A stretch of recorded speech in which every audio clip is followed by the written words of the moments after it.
I spent about 3 years alone in the woods at my old house. When COVID happened in Canada, I kind of went on my way. I needed to work on myself. And one of the things that I found, when you listen to yourself, when you listen to your voice, when there's no distraction, you kind of feel a connection with something that's a lot bigger than you. I became more passive, withdrawn kid, because that was the way to survive the volatility of my family. And so I found a safe place to be, the church. And so that's where I went, found out that some people were around me that discovered some things that I could do that were effective gifts, and that kind of led to my journey to be a pastor. Strong men create good times create weak men create hard times create strong men. If you can serve your community and add value to it, doors will just fly open, and that's what we're looking for. And I do believe that through faith, people that are unhappy can find a path to becoming happy and striving to be happy as well.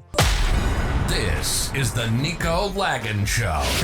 Warning. This show contains explicit content. Listener discretion is advised.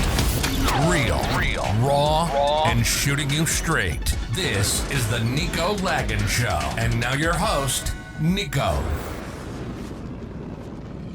This episode of the Nico Lagan Show is brought to you by the Alpha Creator Blueprint. Are you a male content creator that is helping other men get better? Is your content not getting the attention that it deserves? Would you like to improve your views by 10, 100, even 1,000? If so, go check out the alphacreatorblueprint.com and let us show you how we can help. Welcome to the Nico Lagan Show. I am your host, Nico Lagan, aka Mr. Masculinity. I want to prepare you because this is going to be a special one. We are in a church. It's the first time I recorded all over the place, but I've never recorded in a church. Not only am I in a church, but we are on stage. So if you're listening to the MP3, it is worth going to check out my YouTube channel because this is simply amazing. I have the tremendous honor to be with the pastor that runs this beautiful church, at least for the time being, Carl Sutter. How you doing, sir? I'm doing great, and I can't tell you how excited I am to be with you. Yeah, I had this instant, I don't know how you felt, Nico, but I felt this instant attraction, connection with you, like the minute we met. So I can't believe it. From that time we met, which wasn't that long ago, no. I'm sitting on stage with you, so that's kind of cool. 2 weeks ago. Yeah. It's, I've never had a pastor square up on me before. I don't even know how... I can't even tell you how we got to it. I don't know. Like either. We were talking, next thing you know, we're posting up boxing style and we're taking pictures. Yeah, no one accused me of being smart ever, right? So that wasn't smart, but we did it, yeah. No, I think it was because it's, like you said, it's, this is one of the things, one of the reasons I wanted to have you on is because, like I told you the first time we spoke is, I want to be, the older I get, the more, I spent about 3 years alone in the woods at my old house. When COVID happened in Canada, I kind of went on my way and I needed to work on myself. And one of the things that I found, when you listen to yourself, when you listen to your voice, when there's no distraction, you kind of feel a connection with something that's a lot bigger than you.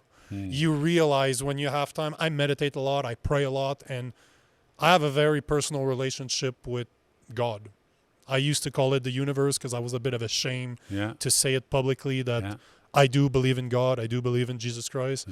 And, I'm getting baptized on Sunday. Did you know You that? are? Yeah. I did not know that. No, I know. I'm going to baptize you. You're the one that's going to baptize me. I'm going to now, and I'm going to tell you, that's why I told you the other week, you better work on your cardio because we're going to hold you under for a while, all right? So you'll come up, but just trust us, all right? I got faith. If there's one thing that I have is I have faith. And, the more we've been traveling, we've been stopping at churches on the way. It's hard to find a good church. I'm not a big fan of Catholic church. I don't like to have like a third party between me and God. Like I have my relationship with him and nobody can tell me that I'm wrong. Wow. But I like non-denominational church for that reason. And one of the people that come here is the reason why I'm in Colorado. Is that right? Yep. And he's the one that I asked him, like, what church do you go to? So 2 weeks ago when we showed up here is because he recommended this church. Cool. And I got to say, you're the craziest. I think you're the craziest pastor I've ever. Is that a compliment, or do I say thank you? I don't know how to receive that. It's if you are not crazy, if you're not out of the norm, if you're just a regular person, that to me is not a compliment. So for me to call somebody crazy, because you're out there. For a pastor, you're really out there. And this is why I wanted to record something with you, because I got to feel you have a great energy. Yeah. And I you think do too. Yeah. Yeah, I appreciate that. But there's like I was telling you the first time we spoke, is my goal is kind of introduce men out there that have spirituality, but they're not sure where to take it. I was just talking to a guy I used to do martial art with, like on the way here, and he's saying that as he's growing older, he's getting an attraction to the Bible. There's something like he hasn't started reading it yet, but I was telling him, bro, maybe it's time for you to just listen to your heart and see where it takes you. Like, what do you have to lose, right? That's right. And one of the things I always struggle with is I want to be a connector. I'm a facilitator, if you will. I've been told many times that I would become a preacher just because I like to be on stage. And the more I read, the more I like pastors like you guys that put their stories into, not just read.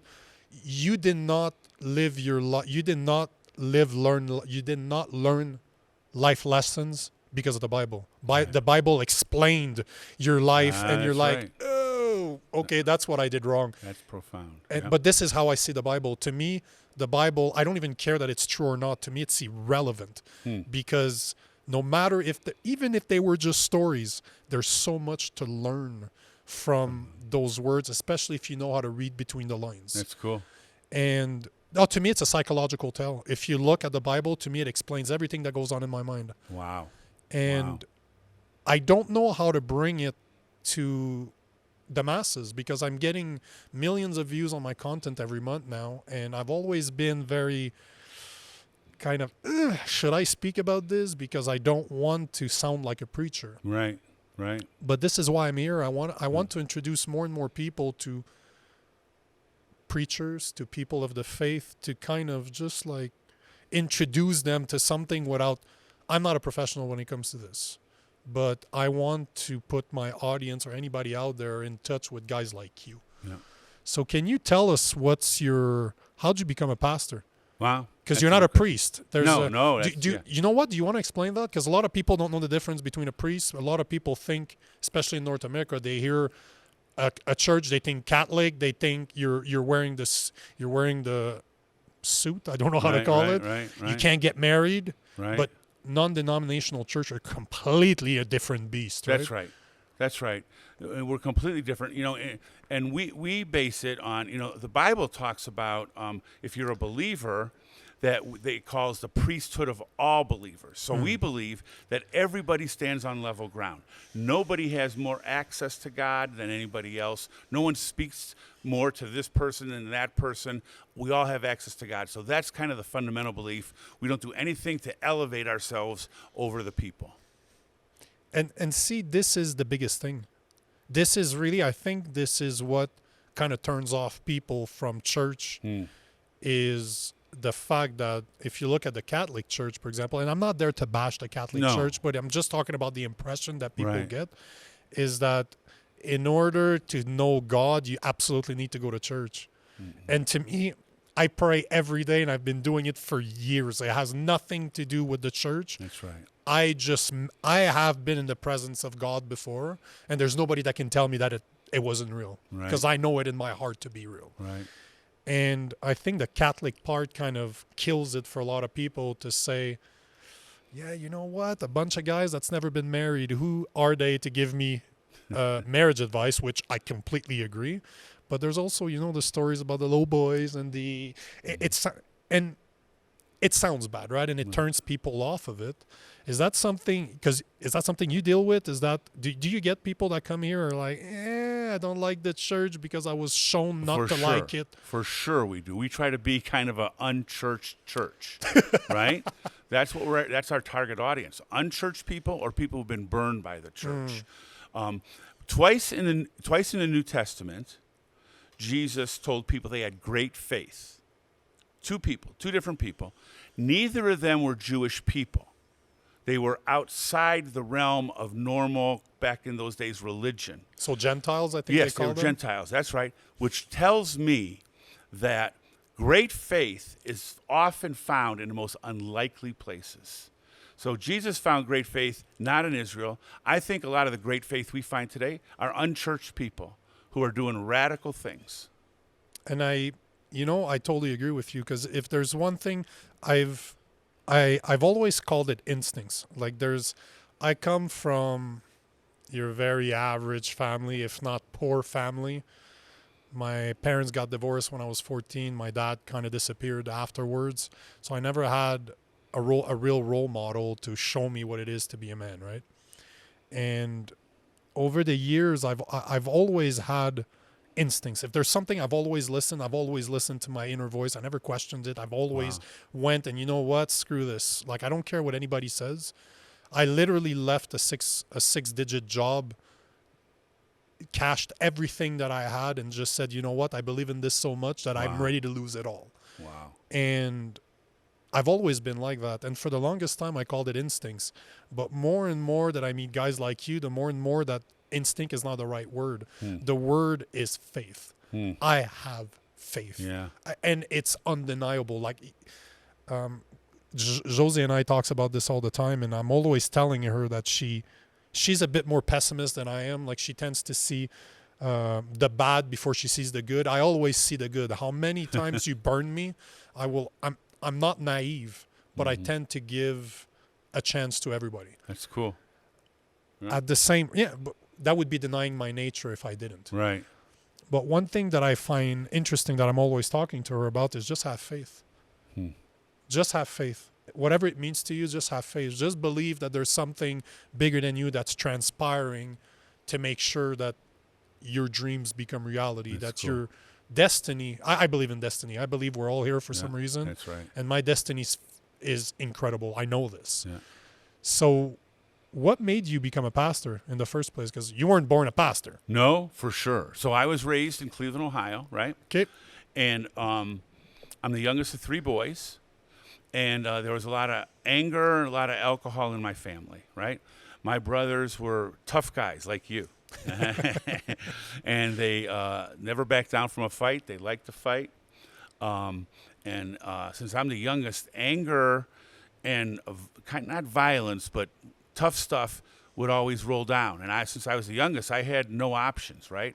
So I became the opposite of them. I became a very more passive, a more just withdrawn kid, because that was the way to survive the volatility of my family, right? And so the safe place I found as a kid, and this will talk about something later about masculinity, how I found it in a very profound way. I found a safe place to be the church. And so that's where I went. Had found out that some people were around me that discovered some things that I could do that were effective gifts, and that kind of led to my journey to be a pastor. So we're talking, you were young. Yes, I was doing a lot of youth stuff when I was in my 20s. Okay. And then I became a pastor of a church when I think I was 27, 28 years old. Back in the days where there wasn't any color TVs, right? I'm just messing with you. That's a low blow. You guys have to understand that off camera, he's been teasing me and teasing me and teasing me. I'm just giving it back live. I'm just giving it back. That's all it is. But fair enough. So your brothers didn't follow that path? No, my one brother was sentenced to, he didn't have to go because of a technicality. He was sentenced to 10 years in prison. My other brother wrestled and still to some degree drugs and drinking. Tough, rough guys. Yeah.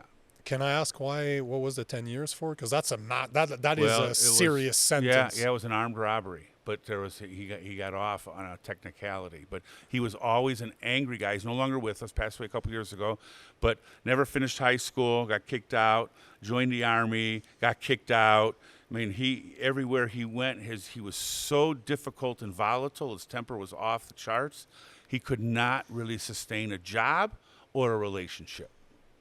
Do you not deal with guys like that all the time? All the time. So I apologize right away if it's too personal, but why couldn't you help him? I did later on. Okay. I did. Okay. I did later on. Younger, I couldn't because I didn't say I was like physically abused, but close. Okay. So I was scared of both my brothers, right? It was you when you were with them. It was their way or the highway, and so the only way to avoid that was to keep distance.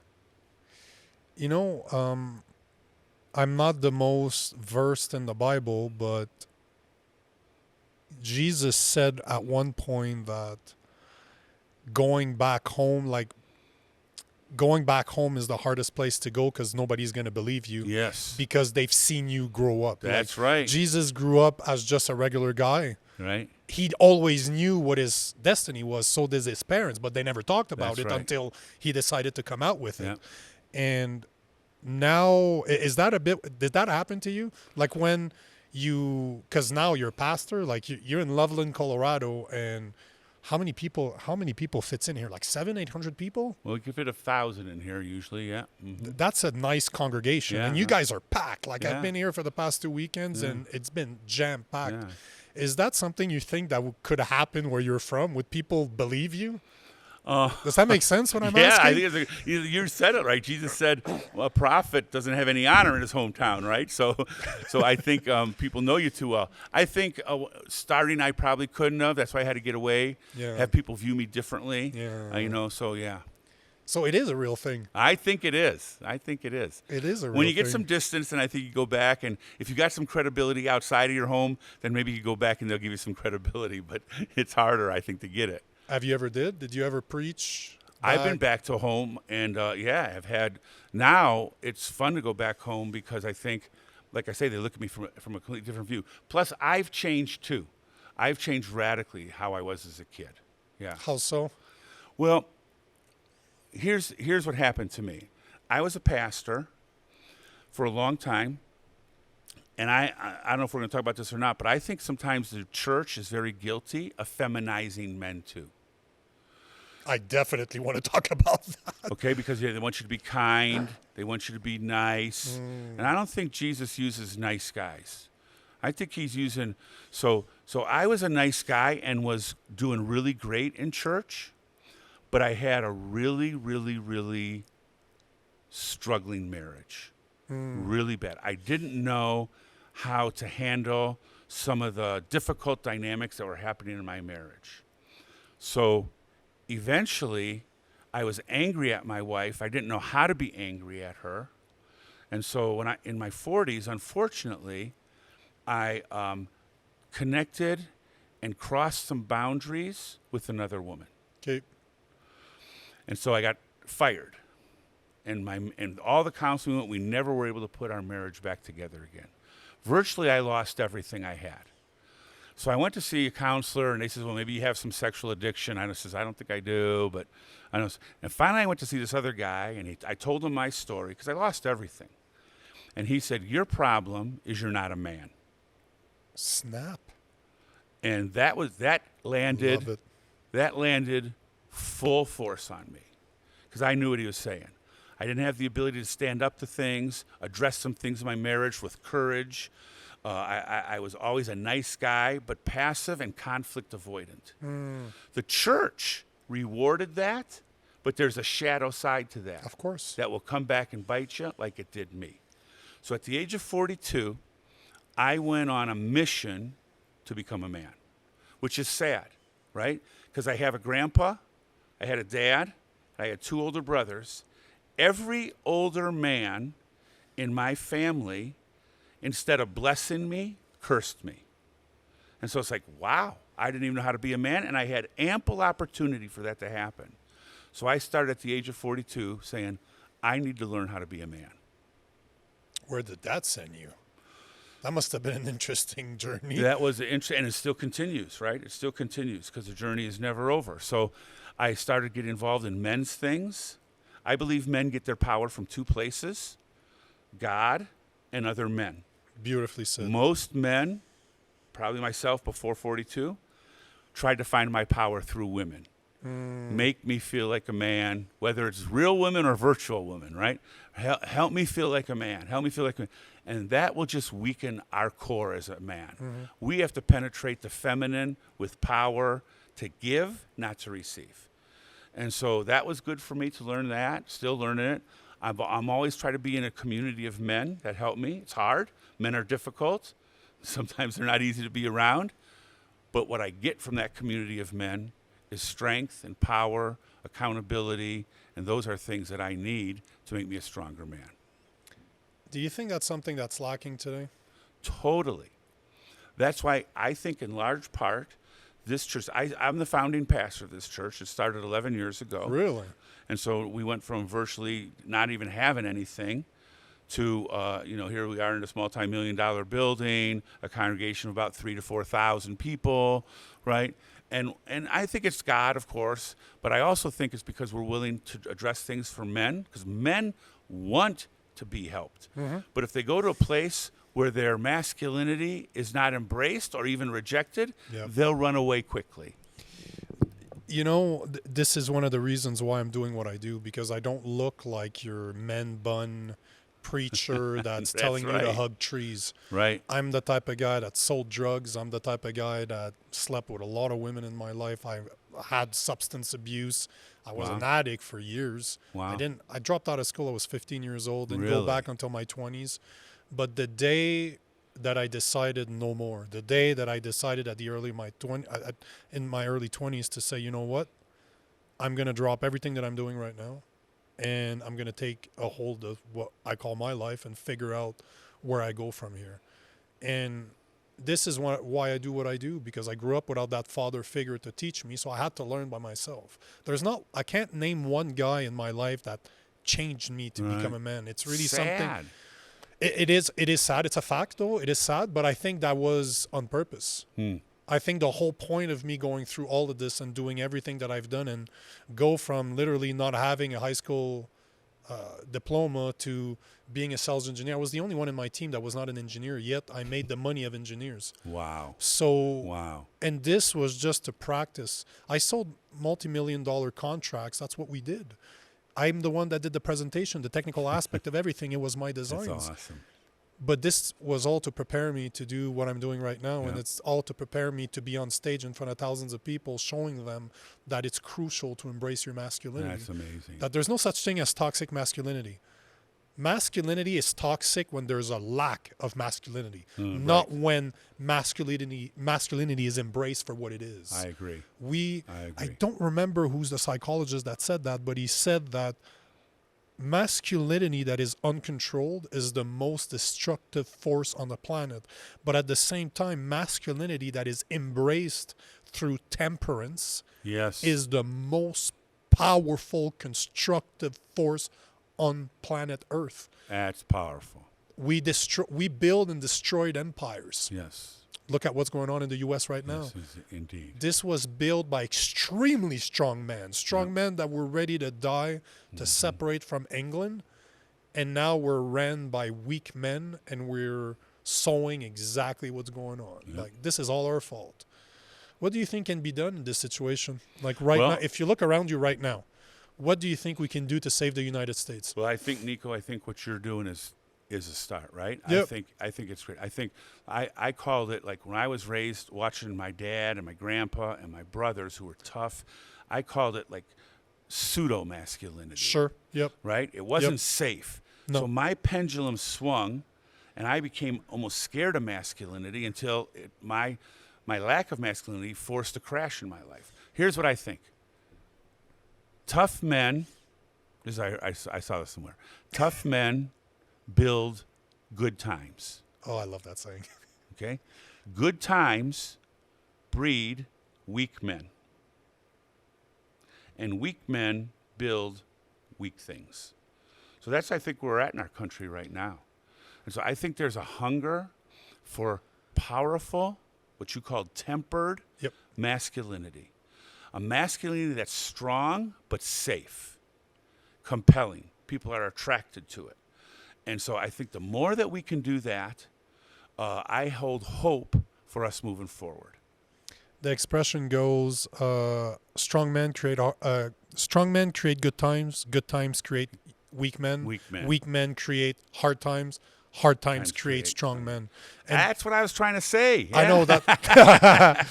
It's something I say all the time, but do you know that it's been proven scientifically? Really? Like there's two researchers that I can't remember their name, and it is based on an 80 to 120 year cycle. Wow. So it's normally every phases is about 20 years. And if you look at the American history, the last really strong man comes from the Second World War. Yes. So if you consider that it ended in 1945, we're in 2023. We're literally 78 years to the day to the last time real men, like strong men existed. Yes. And if you look at it, you have strong men that came back from the war. And when I say strong men, we're not saying that they were the healthiest mentally. Like war was traumatizing. Absolutely. It's not like soldiers today that take a responsibility to say, I want to do this. Those are men who were drafted, and Yes. kids that are 18 years old that are drafted, put in a situation like the Débarquement de Normandie when they actually got slaughtered by the Nazis. But those guys came back, but they were strong men. They were ready to die to help others become free. Wow. They came here, they made the best time in American history is in the 50s. If you look at my mother, technically she's a baby boomer, she had the best time, in my opinion, in American history. Wow. All the jobs were in the U.S. The U.S. was the number one power because since the 1940s, the U.S. currency became world use. It is the number one currency in the world until now. Now it's 80 years later. It's starting to crumble. It's going to be China and Russia soon. But all the good times are here. And if you look at it, those hard men created the best prosperity that you guys have had. That's awesome. Baby boomers gave birth to people like me, and they decided not to raise me with duty, with responsibility through rites of passages. Because if you look, the rites of passages are not taught anymore to young men. No, they're not. And how is a man supposed to learn how to become a man if there's nobody there to teach him? That's right. So my generation is creating hard times. Like we are the beginning of the hard times because we were brought up by baby boomers that looked at their fathers saying, oh, that guy's messed up. He's went to war. He's not okay. Yeah. But they lack the understanding to say that those men created this world. Wow. And to this day, good men are the one that maintains this society. That's right. They're the one that suffers every day doing a job they hate just to provide for their families. That's good stuff right there. But it's interesting when you start looking at history and say, okay, hold on, take a step back, stop seeing it as the over-specialized society that we've become. Everything is siloed, but we tend to forget that everything's connected. Yep, that's right. And we are only looking at a small portion and saying, this is what's going on, but this has no impact. Yes, it does. Everything has an impact on everything. But it's, you tell me what you think, but I think that one of the biggest things that's lacking today is, I think the number one problem in today's society is responsibility. The individual's responsibility to do X. Because if you look at all the problems, it's somebody that refuses to own to it. So somebody else is dealing with it, or they're pointing their nasty fingers at them. Yep. But there's a reason why I put faith as my fifth virtue of a good man. And it is not because I think it's the less important. On the contrary, it's number 5 because it wraps everything together. Wow. Yeah. And that without faith, I don't think you can believe. How can you be a protector of your family if you don't have faith that that's your duty? How can you become a provider if, again, you don't have faith that that's your duty to do to your family? Right. That's so good. Everything is connected. And do you think that there's a way we can bring back faith in religion, although religion has a massive stigma attached to it, mostly because of what the Catholic Church has done? Yeah. Well, I think that's right on. I think that's great insight. I think people are turned off by religion. Right? Absolutely. But I think what we can do is, while people are turned off by religion, people are pragmatic. People will do what works. Yep. So we have to tell people what works. Even if it doesn't come from the church, even if we don't even put faith out there right away, Jesus just came out and just started telling stories, right? Yep. But his stories landed where people are. It's like, wow, I need to be more compassionate. So I want to, or more courageous, or whatever the case may be. I want us here where we're at to be a pillar of practical, powerful truths that are attractive to people no matter what religion, no matter what race, no matter what gender, because when things start failing, people look to what works, and they don't care where it comes from. They want what works. So what you're doing here, I think this is powerful. And the more, what did George Bush call them, little islands of light or whatever, right? The more we do stuff like this, the more I think we could make a big impact in our society. It all comes down to personal responsibility. Yes. And I think one of the concepts that's not very well explained to people is, when we're looking to, there's two ways you can affect change in a society: top down and bottom up. Top down is the more liberal way of doing things. Yes. You give so much power to the government that the government is capable of forcing people into doing something. If you do not do this, we will do that. You will get in jail, we'll tax you, whatever the consequence. It's really do this or else. And then you have the more conservative way of saying, and I'm not talking about political parties. No. I'm a very conservative person, but that doesn't make me a Republican, nor does it make me a Democrat. It makes me a libertarian, somewhere in the middle. Right. But we need to accept the fact that you can change, instead of looking for the government to change, instead of thinking that you're going to change a country on the country level, people need to understand that changes are made at the community level. Yes. Because what's the government doing to you in your city? Nothing. Right. All it does is funnels down money from the federal to the state to the community. So change the community.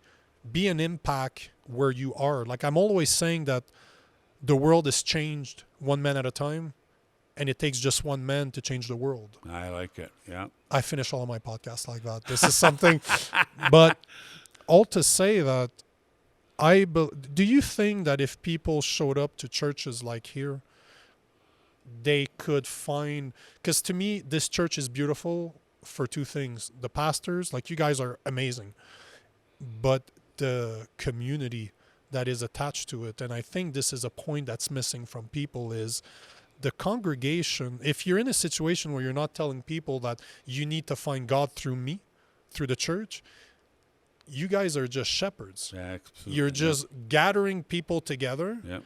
And you're just saying, hey, look, that's Michael, that's John. Like when you first started, there's a few churches that do that. I absolutely love it. Hey, guys, can you take a minute and just shake hands with the people around you? Those are not people we know, but you're creating an environment. Would you agree that you guys' goal is to create an environment where people have a shared faith and can connect on one thing, then maybe all the rest is going to connect? Absolutely. Because I think it's innate in people to want to be able to connect, right? And COVID and stuff has made it challenging. So I think the more that we can build a community of like-minded people to connect and say we have a responsibility to our community. We're not gonna work hard. We're not gonna try to be blessed for ourselves. We want to be blessed to be a blessing, and there's a lot of work to be done. And so here's what I'm finding out, just real quickly. Don't be quick. Take your time. Take your time. Like we have coaches and we have people trying to work in the high schools locally. Oh, that's beautiful. It used to be, a couple years ago even, that if they knew that we were faith people, they say, you really can't work here. But now they open up their schools to us because the challenges in high schools are so daunting. They say, if you can help us, we don't care. You just come in here and help. And so if you can serve your community and add value to it, doors will just fly open. And that's what we're looking for. Do you think it's because the pendulum swung so much on the other side that, because I don't know how it is in the U.S. and maybe you can explain it, but in Canada where we're from, there's something called the Quiet Revolution that happened around the 70s/80s where the government came and replaced the church. So instead of a lot of services being offered through their local churches, the government started opening up public offices that would take care of this. So they literally replaced the church by the government. So we changed our God, basically. Instead of seeing God through church, we see God through government. Right. And we kind of built a lack of trust towards religion, especially the Christian religion. Yeah. Is that something that happened here too? I think so. And I think partially, Nico, I think the church is to blame for it. Because a lot of times what the church would do is they would try to help the community and say, you have to believe like we believe. And it turned people off. It's like, no, I don't want to believe. So what we try to do is not talk about our beliefs first. We talk about belonging. You belong first. So one of the first things we did as a church when we started is we said 10%, and we try to do even more than that, but 10% of every dollar we take in, 10% of it goes back to the community. So we're $5 million, $6 million operation. So, if you take $5 million, 10% of that is $500,000, right? We give that to the community. And so, and it's hard to do it. You have to interview people. There's a lot of shysters out there, people trying to get things. But I know this, that when the police pick up someone from the street, a homeless person or whatever, because we have a great relationship with the police department, they'll tell them the first thing you do is don't go to the government, get food. They'll say, come to this church here. They will treat you right. And so if people feel they belong, eventually they'll start believing the way we believe. And so that's what we want to do. We want to serve in a safe way, not in a manipulative way. I like the word serving. Yeah. Because I think that's what men do. Mm-hmm. I think it is one of our responsibility as men is to serve others. Because to me, a good man is selfless. Yeah. He needs to put his family first, puts his community first. Mm-hmm. And I'm always happy to hear guys like you speak about this. It's a shame that you guys are not the best with social media. It's a shame that most pastors are not very... Not very savvy technology-wise. I was surprised to see you had a cell phone. No, I'm just messing with you. No, you're messing. And you need to do a few more planks, by the way. You're getting a little soft there, yeah. But it's a shame that I was happy to see those cameras. I was happy to see you have a social media presence. It's not as impactful as it could be. I'm trying to be respectful here, but this is what I do day in, day out. We right? need to up our game. This is the new way to reach people. 100%. We got to get on the bandwagon. I agree 100%. I tagged you on some videos on the way here, by the way, and this is one thing I think is lacking, because hearing you talk, hearing the other pastor talk, I think it would be great for people to just see it without really understanding that it comes from a church. Because you guys don't look like a church. In here, you look like a place where they have concerts. Right. Which, you know what I've realized since I've been here? We've been twice, so that last week and the week prior, I get to go to a show, to a music show every Sunday now. Yeah. No, but it's amazing to me. I love Christian music. I've been listening to almost only Christian music for 4 years now. Wow. It really, it vibrates with my heart. There's something, it brings something... I don't know how to explain it, but it catches me. Yeah. And it's amazing to come here. You guys we're not talking about one guy with a guitar. If you've never been here, we're talking about a full band. You have 3 guys playing guitar. You have 3 singers. You got a guy on the drum. You got a guy on the keys. And you got 3 massive cameras that I'm really jealous of, recording everything and streaming it online. But what you guys are doing here is amazing. And I think this is the new type of church. Because we live in a world filled with technology. Absolutely. And not everybody can make it here. Right. And I think it's great what you guys are doing. It's really, I hope that there's ever something I can do to help you out with an audience or anything. That'd be great. I'd be so happy to do it, because I do believe at what you guys do. That's cool. I can tell you, and Josie can attest to this, there's not that many good church out there. Yeah. Not in a way, no, but I'm not saying this in a way where they're not worth you going to, but there's not a lot of churches that we connected to at a level that we connected here. Right. I've been wanting to be baptized for years now. I've been talking about this with one of my buddies, and when Pastor, I don't remember his name, Pastor 2 weeks ago, the new one, the one that's replacing you, he talked about this. I turned around, I'm like, hey, I looked at Josie, I'm like, hey, I'm going to get baptized here. That's amazing. It's just, cool. We were sitting right there, I'm just, I'm going to get baptized here. Well, that's going to be cool. But it's it's a shame that you guys are, and by you guys I mean churches similar like yours, because we've met others, but there's not a lot of them. So you guys deserve to be, I don't know if deserve is a good word, but you guys should have a broader audience so that people can actually jump on those streams and understand that there is a place that they belong. It's good. It's good stuff. Thank you. Well, you guys are doing the good stuff. I'm just putting it into words that hopefully vibrates with people. Yeah. It's what you guys do is amazing. I'm very blessed that we found Matt that suggested that we come here. And I just want people to start the journey to see what it can bring to their lives. And this is always what I'm struggling with. How would you suggest people that have, I don't know if calling is a good word, but that can somewhat feel it in their heart? Like if you spend enough time alone, you will start seeing that there is something in you that wants to belong. How would you suggest that they start that journey? Well, I that's a great question. I think we have to in our culture develop self-awareness, because we're so distracted all the time. So I call it. I just borrow from someone else. We have to pay attention. I think there's a holy discontent that I think God can use that. So when we're not feeling content, when something's bothering us, instead of drinking it away or drugging it away or entertaining it away, it's good to, and it's hard, right? Because no one likes to feel bad.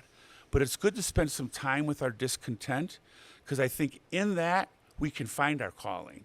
We can find out why we're here. And it's in that space that we can find our purpose and we can find our contribution to society.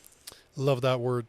To me, I always say that a man's life without purpose is meaningless. Yes.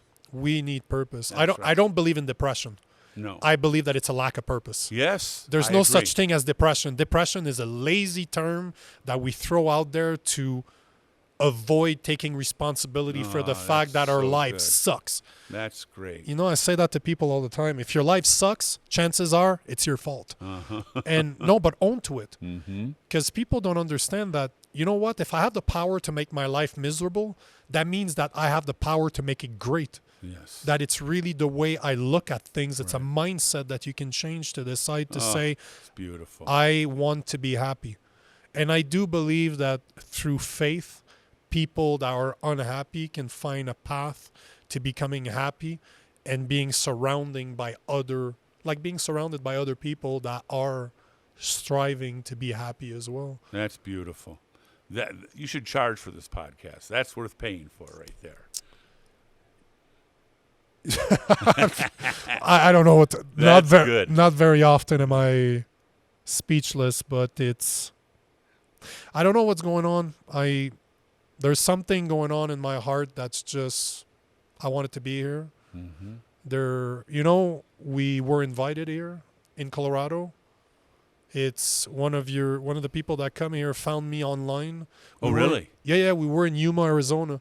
And I get a message where I'm on an application where you can find other podcasters to have shows with. And he's like, hey, bro, love what you do. If you're ever in Colorado, I'd love to meet you. I looked at Josie. I'm like, hey, what do you think if we go to Colorado next? She's like, she's given up trying to convince me or say no to things. She's just like, okay, I'll figure, because she's the one that figures out everything. So she's, you know what? Okay, we'll go. But this is how it started. We got invited here by a guy I've never met before. That's amazing. Had one phone call with him, and I'm like, you know what? We'll come see you. That's amazing. But I believe that, until last week, Josie and I were not very happy here. Like, we don't. We base a lot of our things on energy. Like, you show up somewhere and you can feel the people. Right. We're not the biggest fan. We're not the biggest fan of Colorado. And last week I was having a really shitty day. Were you? Yeah. It's just one of those things. I'm very in touch with my instincts, with my feeling. And, the pastor last week said something that really resonated. He was talking about mourning. Yes. About how you need to embrace it. Instead of trying to distract yourself from your pains, embrace them. And I think that pain and suffering are the best teachers. They are the greatest teachers on this planet if you allow yourself to suffer, if you allow yourself to be in pain. And last week, this is what I did. I woke up in one of those moods, and you know what? I'm like, let's accept it. I've been doing this for years, and it's a life changer. My day was crap. Actually, it was Monday. It wasn't even last week. It was Monday. And I just embraced it. And I think that this is what changed everything, because I figured out why I was in Colorado. I couldn't figure out why God had given me pushed me here. I couldn't figure it out. Josie and I have been trying to figure it out for almost a month now. Why are we here? Wow. Because up to now, there was always a reason. Every place that we've went was not planned. We have a feeling it's mostly me that gets a calling to certain places, and Josie just, okay, here let's we go. Yeah. No, you know what? This is exactly it. But until Monday, I realized that the reason I was here is to reconnect with my faith. Wow. Because your pastor 2 weeks ago talked about how if you are a believer, it is your duty to talk about it. Mm-hmm. And I've never spoken about it before. Really? That was on the Sunday. On the Monday, I recorded a podcast by myself that took about an hour. All I talked about was faith. Seriously? Yeah, and I've never done it before. It hasn't been released yet. I want to hear it. It's with my guys. It should be released sometimes like 2 weeks from now. And then last week, the guy talks about mourning, and I have a really bad day on the Monday, and I'm like, you know what? I've been embracing it for a while, but it kind of put it back into perspective, and I realized that I'm here to get baptized. I'm here to finally admit that I am a faithful guy. That's amazing. Good for you, man. Oh, good for you guys. Yeah. If it wasn't for this church, I don't know that I would have. I've felt the calling for years, but I've never been in a place where I'm like, yep, this is where it's going to happen. Well, you said you're an energy guy, and 100%. I like that because I like passion. I knew that from the first time we met, you're a force multiplier. Yeah. That's what you are. Yeah. You go in and make things big. And so the more and more Nico gets unleashed, the better this world gets. Man, you're giving me chills. This is something that I don't speak about publicly because it sounds very cocky. But I am meant to make men great again. I'm literally, this is my life purpose, is to bring masculinity back. That's awesome. And it's not going to be nice. It's not going to be pretty. I'm going to get a lot of flack for I already do get a lot of flack for what I do, but all I've been doing my whole life is to prepare for the time that I am in front of 100,000 people speaking. Wow. This is what my life is bringing me to. Yep. This is why I'm happy to meet people like you. That don't be surprised if I call up on you in a year to say, hey, I'm organizing a massive event, and I would love for you to be a speaker there. Like, I can tell you right now that as we're speaking, it's gonna happen. It is gonna happen. Let's do it. So I'm really. There's one thing I wanted. I'm happy I remembered because I always forget what I want to ask. There's one thing I wanted to ask you. Have you ever seen the show The Chosen? Oh, yeah. What do you think about it? I kind of like it. I know some people criticize it, but we are a very visual-oriented society. And people are reading and reading less. And as I've watched it, I haven't seen the whole, I've seen a lot of it. I think they capture the spirit of things pretty well. So I'm a fan and an advocate of The Chosen. Yeah. I'm happy you say that because I've been told 2 years ago when it first came out, hey bro, you need to watch The Chosen. And I'm like, yeah, whatever. And I went to Washington about 5 months ago to be a keynote speaker at a men's event that was taking place in a church. The guy and the preacher was talking about Chosen. And about 2 weeks ago, we started watching it. We're up to the 3rd season. Wow. And now that I started reading the Bible again, I was just reading the Gospel by John before we got here. And I'm like, wow, I understand. They're very accurate, at least I think to what I was reading in John, at least from John's perspective. They're absolutely bang on. I think they nailed it. Yep. So would you say, because this is what I was thinking on the way here, is this the show is low budget. They don't have the greatest of actors, except the guy that plays Jesus is that guy hits me in the feelings every time we watch. No, but he's great. Like he has very kind eyes. Yes, the he actor that does. plays him. But do you know that he's very religious in real life too? The Is he actor really? too. Yeah. So it makes sense. Like it makes sense because it shows in what he says. But I wanted to get your seal of approval on that one You got because I it. was thinking of starting to tell people, if you are curious, if you do feel that you have faith and you don't know what to do with it, and reading the Bible is not the easiest thing. It's Not pretty easy, right. It's very dry and it's not a regular English, so it makes Right. it difficult. Right. But I was thinking to start recommending people, you know what? Watch The Chosen. I think that's beautiful. Beautiful. Yep. Yep. You know, I'm going to end it right there. Unless, you know what? No, I want to do something because I know that you're retiring. Yeah. Is there such a thing as retiring? Well, here's the deal. That's a great question. I get asked it a lot now. No, I don't think there is. I think once you're in touch with your purpose, Yep. you live your purpose until the last breath you take. So I'm retiring from the position of this church, not retiring in terms of making my contributions to society. And that's kind of exciting too, because I've given almost 12 years of this place, hook, line, and sinker, a lot of it. But there's a big world outside the walls of this church too, right? And so I want to be open to how my purpose can actually be enhanced in the next chapter of my life, not shrink. So what comes next? Do we get how do you call it? What's that? A sneak peek? No. You know, like the newspaper, they said they had a story that's just theirs. I'm lacking my words right now. It's I can't remember. Either way, it doesn't matter. But do we get an idea of what you're doing? What Well, comes next, or you haven't figured it out yet? No, I haven't. Because I finished July 31st. I'm gonna go to the desert in New Mexico for about a week in silence. And the reason why is because of the big congregation, my world has been pretty noisy, and so I want to get in touch with two things when I'm in the desert: my voice again, because sometimes I've had to accommodate a lot of other voices, and what God's purpose is in the next chapter of my life. So that's where it starts, in the desert in New Mexico. We got an exclusive. This is the word I was looking for. Exclusive. Ding, ding, ding, ding. We got an exclusive. Pastor Carl's going to spend time. Are you going alone? Alone. Mm-hmm. Oh, I love it. I did it for almost a year and a half. Wow. This is something I preach all the time. Yeah. If you want to figure out who you are, what you are, especially, spend time by yourself. Suffer alone. Yep.